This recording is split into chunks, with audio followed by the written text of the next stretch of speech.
अमळनेर शहरासह तालुक्यात अवैध वाळू उत्खनन व वाहतुकीचं प्रमाण वाढलेलं असताना त्यावर कारवाई होत नसल्याची तक्रार परिवीक्षाधीन उपविभागीय पोलीस अधिकारी केदार बारबोले अमळनेर पोलीस स्टेशन यांना प्राप्त झाली।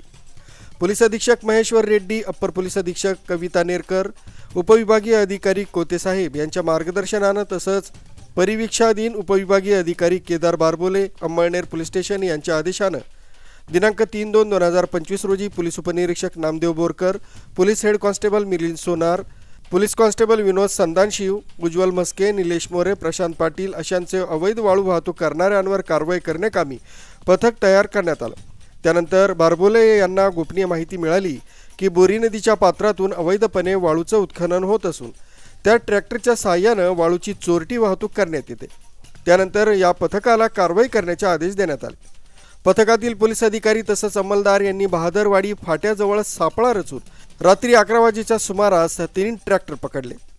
स्वराज 744 एफई कंपनीचे ट्रॅक्टर क्रमांक MH19 AN 4460 वरील चालक रवींद्र बुवाजी दिल, वय 30 वर्ष, राहणार रुपजीनगर अमळनेर।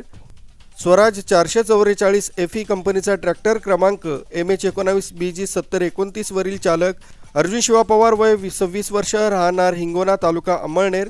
स्वराज 744 एफई कंपनीचे विना नंबर प्लेट लाल रंगाचे ट्रॅक्टर, निळ्या रंगाची ट्रॉली असलेले त्यावरील चालक किशोर शांताराम पाटील, वय 26 वर्ष, राहणार हिंगोना तालुका अमळनेर यांना ट्रॅक्टर वाढवणे भरलेल्या ट्रॉलीसह पोलिसांनी ताब्यात घेऊन अमळनेर पोलीस स्टेशनला आणून रात्री उशिरापर्यंत गुन्हा दाखल केला।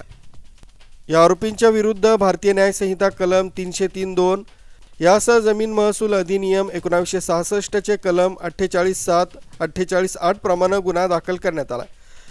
या आरोपींना अटक करून न्यायालयाकडून त्यांची 1 दिवस पोलीस कस्टडी रिमांड घेण्यात आली। आरोपी यांना विचारपूस करून सखोल तपास पोलीस उपनिरीक्षक नामदेव बोरकर करीत आहेत। अमळनेर पोलीस स्टेशन हद्दीत अवैध वाळू वाहतुकीसह इतर अवैध धंदे करणारे तसंच करण्यास भाग पाडणारे मूळ मालकांचा शोध घेऊन कठोर कारवाई केली जाईल असं यावेळी अमळनेर पोलीस स्टेशनचे प्रभारी अधिकारी बारबोले यांनी सांगितलं।